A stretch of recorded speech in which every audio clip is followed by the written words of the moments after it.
Introduced. Alright guys, Amcor on the news, check this out.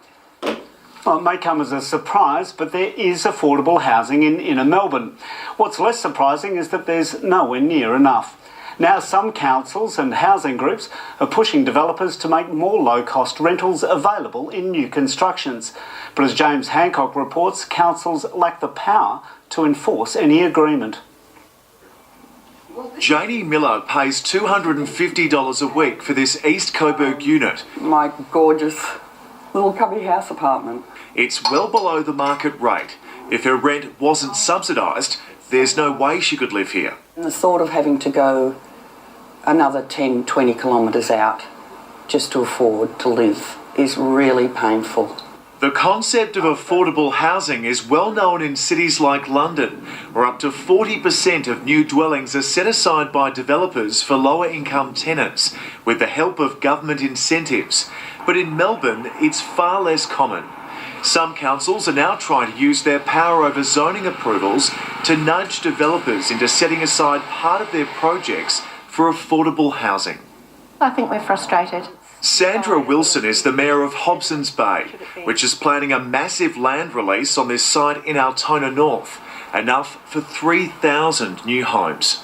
Well, we're seeking as a minimum 5% of those houses for affordable housing. It makes sense when you're in the midst of a housing affordability crisis to ensure that, yes, the developer makes a reasonable profit, but also that you get some public good.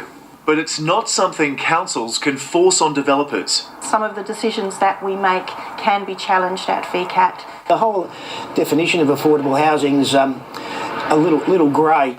Guy Nelson is one of the developers building 2,500 new homes on this site in Alphington.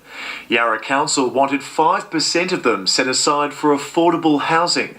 The developers agreed. 150 apartments would be something like about $90 million worth of value. But it's not quite as generous as it sounds. 10 of the properties will be gifted to non-profit housing provider Community Housing Limited. But not the other 140.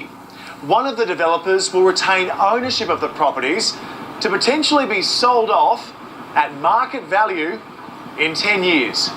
Guy Nelson says simply giving them away would be unaffordable. Crazy economics and no one would do it.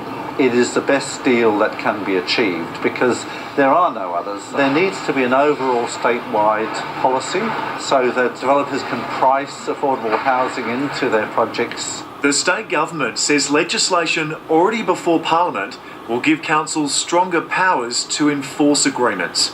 It's not our intention to go to a mandatory minimum, but certainly there is a very strong appetite, we believe, for developers and councils to actually join together. The most important thing, can I say, when you're over 60 as I am now, is stability in where you live. Something Janie Miller can enjoy, for now at least. James Hancock, ABC News, Melbourne.